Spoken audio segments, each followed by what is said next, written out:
what do you think are like major adoption drivers for the next phase in that whole multi-chain interoperability game? I think it's interesting to take a look at like how the wallet landscape actually evolved. I feel like they're now more or less like serving as like dApp store hubs, or like I think you experience like your entry to new ecosystems is a lot via wallets, and I think that's really cool to see. I think it's really interesting. Also love like all the effort that Safe does on like making sure that we build all of that in a way where you can keep your self-custody. I think that's really interesting. Obviously, there's also a ton going on in the stable coin world. Obviously, like interoperability layers like Wormhole are major drivers. I think what's interesting to take a look at here as well, from maybe if you're a dev, or if you're building a dApp, there's so many decisions that you have to make on like architecture-wise, but also like infra side. Like, what are all the choices that there's actually like a ton of lists of choices that you have to go through, and I think those teams that are building without vendor lock-in, I think will be really interesting for dApps, because I think like we're all taking bets. There will be service providers, there will be chains that maybe won't be around like in 2 years from now, but we still have learned something, and I think that's still valuable. So I think we should also continue doing that, but maybe also keep in mind that we avoid vendor lock-in, and like just like make sure that we can move assets and users across all the different layers and ecosystems. Yeah, I'll probably state a problem that I've been seeing. So in 2021, when I joined or whatever, people were talking about, oh, when are we going to have the apps, right? And then we had some apps at that time, like Sorare was a thing, and like, you know, all that stuff. But then every cycle, people come back and say, where are the apps, right? So, but the thing is, like, when we're valuing these things, like an infrastructure company can come in and easily value themselves at like 200 million out of the bat, versus like I have a friend who's building sort of like how do you do long and shorts for NFTs on Blast, and his valuation goes like way below what the infrastructure providers do, but even though he has way more users and way more TVL than the other ones do, right? So there's this like cycle of like not being able to value applications high, which doesn't allow people to, which basically pushes old entrepreneurs to build infrastructure, which ends up like building a bunch of chains, L2s that you don't even need, right? So that's kind of one problem I've been seeing. What I'm excited about now is like, this Farcaster who's been, again, it's a protocol. I mean, we call it as app, but it's a protocol, right? Even how they sort of brand themselves. So this Lance of Farcaster are able to kind of provide these primitives for us to build interesting applications. I think Fantasy was the other one, the Twitter one. Fantasy, yeah. Fantasy is a cool example of like how we can, why we're here. Basically, a lot of people are still like to gamble, and they will gamble on everything. So excited for like, I guess probably all of us are gamblers too. Excited to build all those like prediction markets or whatever to kind of come true. But anyway, if we can find another application of crypto, that would be great. But that's my view on things. What I think is actually really exciting, I know we've been talking about this for years, payments. Yeah. I was waiting for somebody to go, ugh, in the background. But I'm glad I didn't hear it.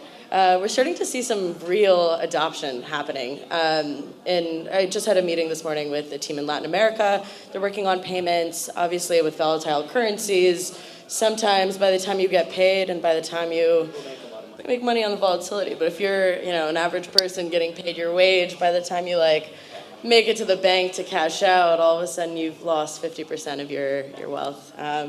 Brutal. And so what I'm excited to see is we're seeing a lot of institutional adoption. We're starting to see Visa and MasterCard take crypto payments seriously. We're starting to see, stronger regulation coming out over the past few years, and hopefully we'll continue to see stronger guidance in the near future, because I do think that payments, that original objective of Bitcoin, can be accomplished, and it finally feels like we're starting to get some ground on that front. Like Telegram, and how that as a distribution platform can be used as a front end for Web3 applications, and backend can be multiple different chains. Probably they prefer one out of them, but like we all can. It could be very interesting play to see, especially in terms of onboarding new users. So that's I'm curious how it will play out.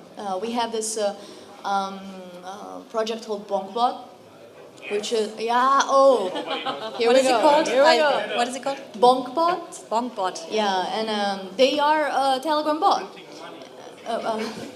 I have not said that. It's you who are saying. So yeah, I think I'm a user. I'm very excited to see how distribution channels will be incorporating. Actually, we will be incorporating different channels in our products. So yeah, that's very exciting for me. Yeah, so for us, we just understood that with a lot of block space, finally use cases that were not possible before, they became possible.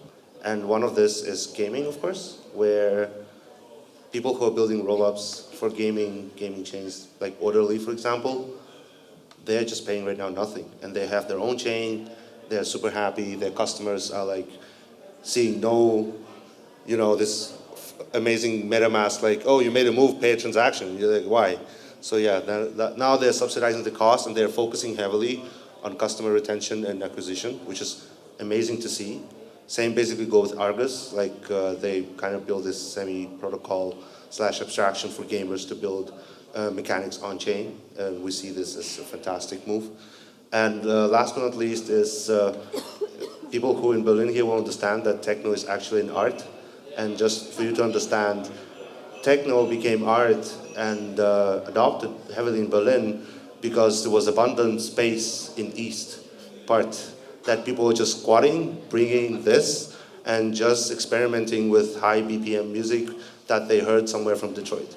And this is how it was born, and I truly believe that we're seeing the new rays of NFT artists coming to the modular space. They coined this term called art chains, where an artist is trying to express their art through every block. Not just an NFT that you just plug in as a picture and then you're trying to like reason that, but when it becomes the part of the story, why this art makes sense. And one of the projects is Forma, they're onboarding new artists, and what feedback we heard from that ecosystem team is artists love this idea. They came up with this, so they love this. I mean, it's obvious. And of course, they want abstraction as we come again on infrastructure. When they understand how important for them to express what they feel is, art and be creative, we just understood what to do. And for us to go multi-chain and to see adoption for developers is to start with gaming and art, something that people can relate to. Personally, I'm very excited about Deepin as a different types of projects that just evolved pretty much organically, natively on Solana. And I think one of them is HiveMapper. How many of you guys have heard about HiveMapper? Okay, not too bad. So they are almost like a Google Maps replacement. It's dash cams. You can attach them to your vehicle and pretty much map the environment around you. And I think they already mapped through their community 3% of the world without any external funding or anything, right? So I think those kind of applications are very cool and interesting, and I'm looking forward to seeing more of them. I actually really love the NFT comment. I think if anybody creates music, anybody, even for fun, even if you're not trying to make money off of it, if you're publishing any of your music on Spotify, on SoundCloud, it's really damn near impossible to monetize. So actually, I have a friend, a team that I've been working with for quite some time now called Garden X. They spun out of Lens.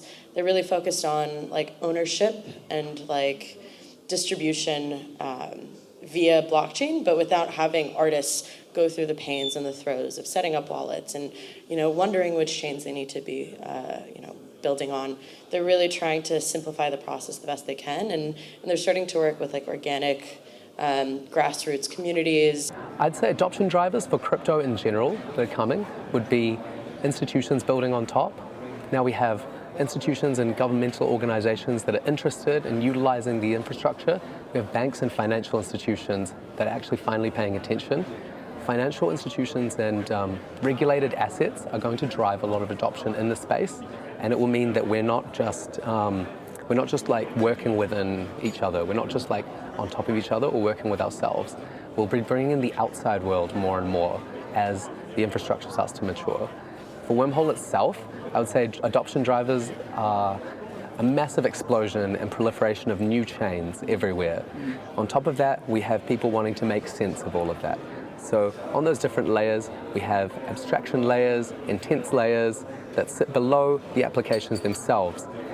Everyone needs a core message passing service that's reliable that they can also then utilize to pass these messages in a secure way. So I would say a couple of the roadblocks would be trust. So there's still governance that's involved in these layers. There's trust, and then there's also, I think, education and technical, technical capability and execution within making the infrastructure more simple to use.